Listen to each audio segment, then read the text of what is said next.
Bonjour et bienvenue dans cet épisode bonus de l'écriture d'un roman avec le 3e jour de mon calendrier de l'Avent livresque, avec du coup ce 3e roman que j'ai trouvé dans la bibliothèque de mes parents cette fois. C'est une autrice dont j'avais déjà entendu parler, mais que je n'avais jamais lu. Il était donc temps d'y remédier, et en plus, c'est un roman policier et ça faisait une éternité que je m'étais plus replongée dans ce genre. Je reprécise encore que ce qui va suivre n'est que mon humble avis, ce sont mes goûts et ces critiques n'engagent que moi. Donc c'est un livre que j'ai lu tout récemment, donc du coup je suis encore assez imprégnée par l'ambiance, et je veux donc vous parler de Les Jeux de l'amour et de la mort de Fred Vargas, publié aux éditions du Masque. Donc ce qui m'a attiré d'abord, c'est le titre, parce qu'évidemment j'ai confondu avec Les Jeux de l'amour et du hasard, pièce de théâtre de Marivaux, que je n'ai par ailleurs pas lu, donc la comparaison s'arrête là.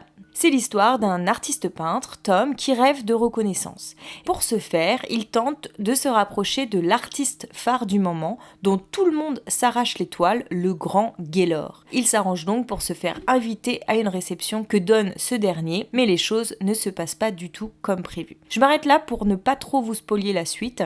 Moi, j'aime pas du tout savoir ce qui va se passer dans un roman. Limite, je ne lis même pas les résumés des 4e de couverture pour éviter tout spoil. Mais donc, comme il s'agit d'un policier, vous vous doutez bien qu'à un moment, il va y avoir un meurtre et que pendant tout le reste du roman, on va mener l'enquête pour tenter de trouver l'assassin et de comprendre ce qui s'est passé. L'intrigue déjà est très bien ficelée. Mais bon, je pense que c'est un peu la base du roman policier, sinon ça ne serait même pas publié parce que ça ne fonctionne pas si c'est pas bien ficelé, quoi. Jusqu'au bout, on se demande qui est le meurtrier et à la fin, il y a même un petit peu de suspense.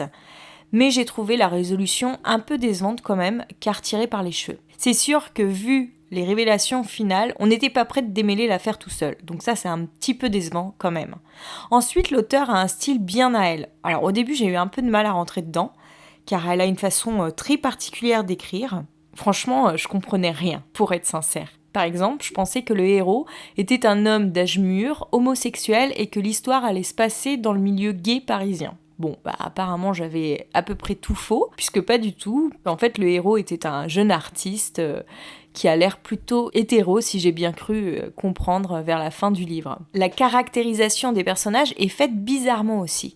Je trouve qu'on a du mal à les comprendre et donc à s'identifier à eux, et du coup à être touché. Donc il y a l'artiste en proie à ses émotions, l'inspecteur toujours en colère, le mec pointilleux et perfectionniste.